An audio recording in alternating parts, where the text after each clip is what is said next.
Los cristianos han perdido su poder. Probablemente tú también seas espiritualmente ineficaz. Aquí está la impactante verdad. Descubre por qué tus oraciones no reciben una respuesta directa y milagrosa. Lo más probable es que incluso tú, si crees ser cristiano, estés hoy en un terreno muy peligroso. Detente y reflexiona. Abre tu Biblia, observa a los verdaderos cristianos de la época de Pedro, Juan y Pablo, y compáralos. Observa el poder de la iglesia original en la vida de esos cristianos. Compara tu vida, pero ¿estás seguro? ¿Crees que estás bajo la gracia de Dios, seguro y a salvo por toda la eternidad? Pues escucha, el que piensa estar firme, mire que no caiga. Así lo advierte la palabra de Dios. Primera de Corintios 10, versículo 12. Es hora de que te des cuenta de que finalmente serás juzgado por la misma palabra de Dios. Necesitas ver con qué estándar debes medirte. Jesús les dijo a sus discípulos, justo antes de ascender al cielo, que recibirían poder al convertirse. Recibiréis poder cuando el Espíritu Santo haya venido sobre vosotros. Hechos 1, versículo 8. ¿Tienes ese mismo poder hoy? ¿Alguna vez has estudiado detenidamente para ver qué es ese poder? ¿Te has preocupado alguna vez por cómo puedes recibirlo? ¿Alguna vez has comprobado si lo necesitas? Es hora de que lo hagas, porque sin él, no eres verdaderamente de Cristo. Lo que sí vemos, por supuesto, muchos de ustedes, que profesan ser cristianos, comprenden que deben aceptar a Jesucristo como Salvador personal para ser salvos. Incluso pueden comprender que deben arrepentirse de transgredir la ley de Dios, su ley espiritual, resumida en los 10 mandamientos, porque el pecado es la transgresión de la ley. Quizás hayan comprendido lo suficiente para comprender por qué nacieron, han aprendido el gran propósito de Dios que se está cumpliendo aquí abajo. Quizás vean que hoy, todas las naciones están espiritualmente ebrias, con las falsas doctrinas paganas de la Babilonia espiritual moderna, que todas las naciones están engañadas, que la verdad ha sido trastocada. Quizás vean que incluso las iglesias están engañadas, se han alejado de la verdad y han abrazado fábulas. Quizás se den cuenta de que la gracia se ha convertido en libertinaje. Quizás incluso hayan progresado tanto como para comprender que Dios está moldeando nuestras vidas hasta que literalmente nazcamos de Él, su carácter creado en nosotros, este mortal volviéndose inmortal, este humano volviéndose divino en el mismo reino de Dios. Pero no has pasado por alto, o no has logrado ver, el poder del Espíritu Santo de Dios en ti. Quizás hayas llegado a comprender cuán malvado y pagano se ha vuelto este mundo, y te hayas disgustado con sus caminos. Quizás reconozcas que debes abandonar tu camino, y volverte al camino de Dios y vivirlo. Sí, quizás comprendas plenamente que Isaías dijo, buscad al Señor mientras puede ser hallado, llamadle en tanto que está cercano. Deje el impío su camino, y el hombre inicuo sus pensamientos. Isaías 55 versículos 6 y 7 Pero has pasado por alto, o descuidado, el versículo 1. A todos los sedientos vengan a las aguas. ¿Sedientos de qué? ¿De qué aguas? Pues precisamente las aguas de las que habló Jesús. Si alguno tiene sed, dijo, venga a mí y beba. El que cree en mí, como dice la Escritura, de su interior correrán ríos de agua viva. Esto dijo del Espíritu, que recibirían los que creyeran en él, pues aún no había venido el Espíritu Santo, porque Jesús no había sido aún glorificado. Juan 7, versículos del 37 al 39. Has comprendido plenamente que el Espíritu Santo es algo que no nació en ti. Hoy en día se habla mucho de aprovechar tus propios recursos internos ocultos, los poderes latentes de tu mente. Las religiones modernas están surgiendo llamando Dios a esa parte dormida, latente y dormida de tu mente, pero el Espíritu Santo es algo que no has tenido, algo que debes recibir de Dios, algo infinitamente mayor y más poderoso que cualquier poder dentro de ti, algo del gran Dios que te creó, que creó todo el vasto universo y todo lo que existe. Es la esencia, la vida misma, la naturaleza de Dios, pero también es algo de Dios, que Él te da de sí mismo, que en realidad es parte de sí mismo, y eso imparte poder. ¿Sabes qué es ese poder? Ha entrado ese poder en ti para que puedas ejercerlo. Tú, como cristiano profesante, puede que hayas llegado a comprender muchas de estas cosas, a haberlas aceptado, pero se está manifestando realmente este poder en tu vida. ¿Estás seguro de saber qué es ese poder? Primero, déjenme decirles qué no es este poder. No es una emoción que se genera físicamente a través de los sentidos. No es algo que uno pueda generar o desarrollar por sí mismo. No es una lengua suelta que de repente se vuelve simplista, ruidosa y directa con frases que suenan espirituales. No es una lengua fanfarrona. No es caerse de espaldas bajo el poder. No es ser despojado de todo poder, como le sucede a algunas personas que han aceptado la falsa religión emocional mientras están bajo el poder. No es algo que haga a la gente gritar, chillar, sacudirse, reír descontroladamente o hacer payasadas ridículas e infantiles en una reunión, donde el predicador genera un falso poder y un espíritu falso al invocar constantemente fuertes respuestas emocionales de aleluya, alabado sea el Señor, amén, etc. En respuesta a su repetido, todo el que cree en él diga amén. Para saber qué es realmente, busque en su Biblia. Jesús es nuestro ejemplo, y encontramos este poder primero que nada en su vida. No era nada físicamente inherente a él. Él dijo, no puedo hacer nada por mí mismo. Juan 5 versículo 30. Pero él dijo, el Padre que mora en mí, él hace las obras. Juan 14 versículo 10. El Padre moraba en Jesús por el Espíritu Santo. El Espíritu Santo impartía poder. ¿Qué era ese poder? El inspirado Pedro, trayendo la salvación a los primeros gentiles, explicó, Dios ungió a Jesús de Nazaret con el Espíritu Santo y con poder, y él anduvo haciendo el bien, y sanando a todos los oprimidos por el diablo, porque Dios estaba con él. Hechos 10, versículo 38. Observe, ese poder en Jesús no hizo ninguna de esas cosas que hacen hoy en día los mismos que más en voz alta profesan tener el poder del Espíritu Santo. Jesús usó ese poder andando en silencio, discretamente, sin gritar, presumir, sin dejarse vencer por el poder ni ninguna de esas cosas que parecen un incendio, sino haciendo. Sí, la suya fue una vida de hacer, pero ¿hacer qué?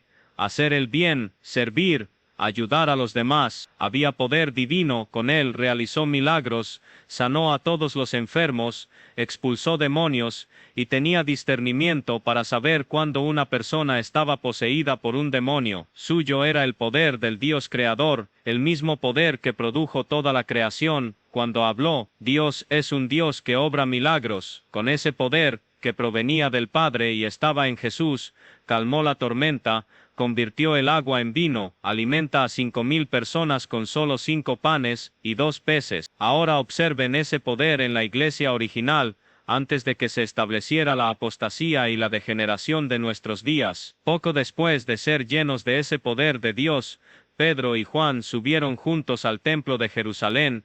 A la hora de oración de las 3 de la tarde, entraron por la puerta llamada la Hermosa. En la puerta, un mendigo, lisiado de nacimiento, les pidió dinero. Míranos, dijo Pedro. No tengo plata ni oro, pero lo que tengo te doy, en el nombre de Jesucristo de Nazaret. Levántate y anda. Agarrando la mano derecha del mendigo con perfecta fe, Pedro lo levantó bruscamente. El mendigo sanó al instante, saltó y entró con Pedro y Juan en el templo, saltando al caminar, alabando a Dios. Hechos 3, versículos del 1 al 8. Jesús, impotente por su propia humanidad, fue lleno del poder divino del Creador. El mismo poder sobrenatural de Dios realizó la obra de Dios a través de su cuerpo humano. Jesús dijo, las obras que yo hago en nombre de mi Padre, ellas dan testimonio de mí. Juan 10, versículo 25.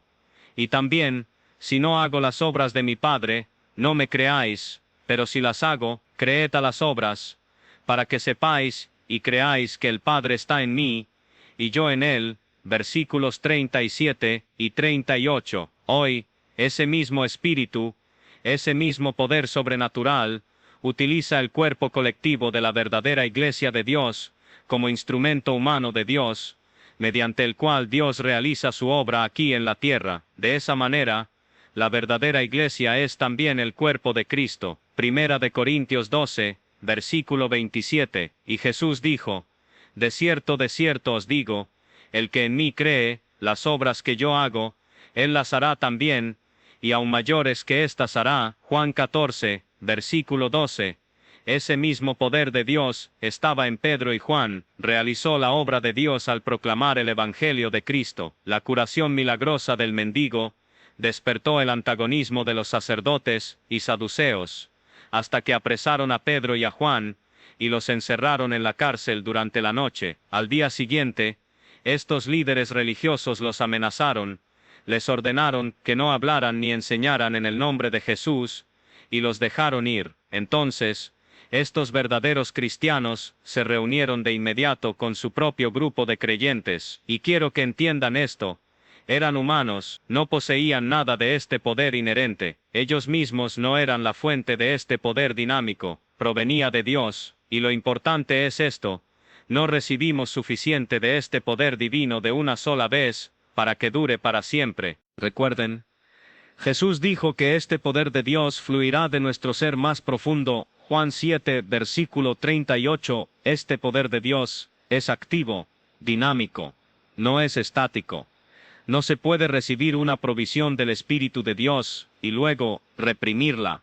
Este poder viene a ustedes de Dios a diario, circula desde Dios hacia ti, y luego sale de ti en amor, fe, alegría, paciencia, incluso obrando milagros. Quizás ayer te llenó este poder, y hoy te falta. La amenaza de estos sumos sacerdotes y ancianos, tras una noche en prisión, aparentemente dejó a Pedro y a Juan un poco menguados de fe y del poder de Dios. Sí, eran humanos, acudieron a sus hermanos en Cristo. Cuando les informaron lo sucedido, todos sus hermanos se conmovieron. Ellos también, siendo humanos, debieron sentir una repentina sensación de incompetencia espiritual, una falta de poder, pero percibían y conocían su necesidad, conocían la fuente de la constante renovación del poder de Dios en su interior. No se demoraron, acudieron de inmediato a la fuente de su poder divino. Al oír esto, alzaron unánimes la voz a Dios y dijeron: Señor,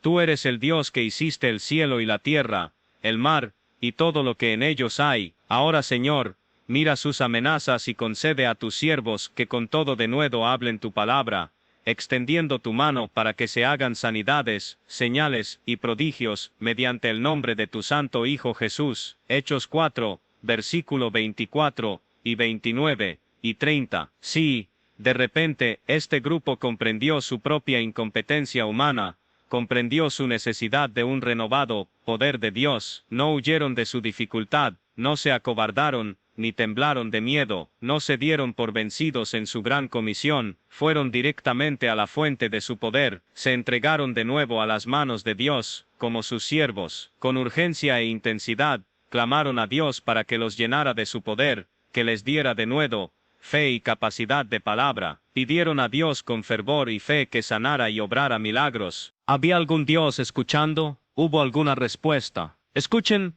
Y cuando hubieron orado, el lugar donde estaban reunidos tembló, y todos fueron llenos del Espíritu Santo, y hablaban la palabra de Dios con valentía, y con gran poder los apóstoles dieron testimonio de la resurrección del Señor Jesús. Hechos 4, versículos 31 y 33. ¿Tienes hoy el mismo poder que tuvieron los cristianos originales? ¿Eran tan humanos como tú? La verdadera pregunta, entonces, es esta: ¿te entregas tan plenamente, entregas tu voluntad incondicionalmente a Dios, y oras con la misma frecuencia, fervor e intensidad que ellos? Si lo haces, serás tan lleno del poder divino como ellos, porque Dios no hace acepción de personas. Este mismo poder de Dios operó activamente en aquellos primeros cristianos originales continuamente. De hecho, hicieron obras mayores que Jesús, hasta el punto de que incluso la sombra de Pedro, al pasar sobre los enfermos, los sanó. Hizo la misma obra de Dios. La obra de Dios,